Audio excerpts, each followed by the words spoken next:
kulan ay maanta magaalada Muqdisho ku yeesheen waxgaradka siyaasiyiinta aqoon-yahanada iyo haweenka gobolka Banaadir dega ayaa waxa ay kaga hadleen maqaamka gobolka Banaadir. Odayaashan ayaa waxa ay dowladda federaalka ah ee Soomaaliya ku eedeeyeen in ay ku guuldareysatay sugidda amniga caasimadda Muqdisho iyadoo xirtay dhammaan wadooyinka joojisayna isu socodka bulshada iyo ganacsiga sida odayaasha ay dowladdu ku eedeeyeen. Bayaanka ay soo saareen odayaashan ayaa waxaa ku jiray marxaladihii isxigxigay ee uu soo maray maamulka gobolka Banaadir ee magacaabid dikreeto gudoomiyaha gobolka Banaadir ahna duqa magaalada Muqdisho. Waxaa noo soo baxday in dikreeto mas'uul lagu magacaabay uusan u shaqayn karin sida shacabka ay rabaan maadaama xilka qaadis lagu samayn karo haddii uu isku dayo in uu ka jawaabo baahiyaha bulshada gobolka Banaadir sida lagu sheegay war-saxaafadeedka ka soo baxay odayaasha Muqdisho. Bismillahir Rahmaanir Rahiim.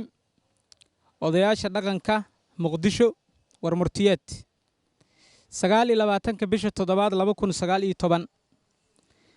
Marka hore waxaan tacsi u direynaa mas'uuliyiintii iyo shaqaalihii ku dhintay dhacdadii wuxuushnimada ahayd ee ka dhacday xarunta dawladda hoose ee Xamar.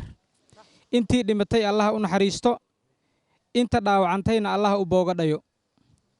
Intaas kadib maanta oo ay taariikhdu tahay 29 Julaay 2019 waxaan soo saarnay war murtiyeedka soo socdo. 1. Annagoo ah odayaasha dhaqanka iyo waxgaradka ka soo jeeda gobolka Banaadir waxaan cambaareynaa dhacdadii foosha xumeed ee ka dhacday ee lagu laayay mas'uuliyiinta iyo shaqaalaha gobolka Banaadir. Annagoo tuunsan sida ay wax u dhaceen iyo sida madaxda sare ee dawladda ugu falcelisay annagoo ku kalsoon in aan si fudud lagu geli karin xarunta gobolka Banaadir annagoo og in aysan jirin habacsanaan dhinaca amniga ah ee aqalka hoose ee dawladda Xamar annagoo ka warhayna baaritaanka adag ee la marsiiyo qof waliba oo doonayo inuu galo xarunta gobolka Banaadir iyadoo shaki weyn ay nagu abuurtay maqnaashiyaha mas'uuliyiintii shaqo wadaagga la ahayd gudoomiye Yariisow iyadoo shaki weyn ay nagu abuurtay baabi'inta raadka sida ay wax u dhaceen iyadoo aan wax la xisaabtan ah iscasilaad ah ama xilka qaadis ah lagu sameeynin mas'uuliyiintii u xil saarnayd sugidda amniga iyadoo aan la sameeynin baaritaan lagu kalsoonaan karo maadaama dawladdu ay ku guuldareysatay sugidda amniga caasimadda Muqdisho iyadoo xirtay dhammaan wadooyinka joojisayna isku socodka bulshada iyo ganacsiga. Markii aan qiimeynay caburinta iyo cadaadiska lagu hayo shacabka gobolka Banaadir, cadaadis dhaqaale, ganacsiyo badan oo xirmay, mid caafimaad, bukaanadii oo goobaha caafimaadka meel loo marsiiyay la waayay, mid waxbarasho, ardaydii oo waxbarashada aadi weysay.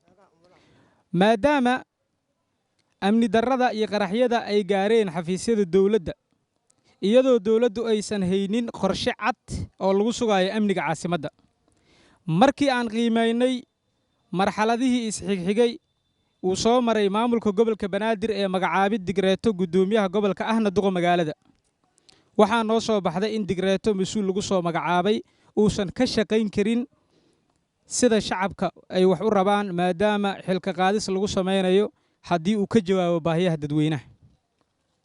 Haddaba waxaan ugu baaqaynaa dhammaan bulshada qaybaheeda kala duwan ee gobolka Banaadir, siyaasiyiinta, odayaasha dhaqanka, boqorrada, salaadiinta, aqoon-yahanka, haweenka iyo dhalinyarada in dhinac la iska dhigo wixii tabasho ama xurguf dhexdeena yaallo si wada jir ahna looga qayb qaato dhismaha maamulka Banaadir State iyo helidda xuquuqda matalaadda ee naga maqan.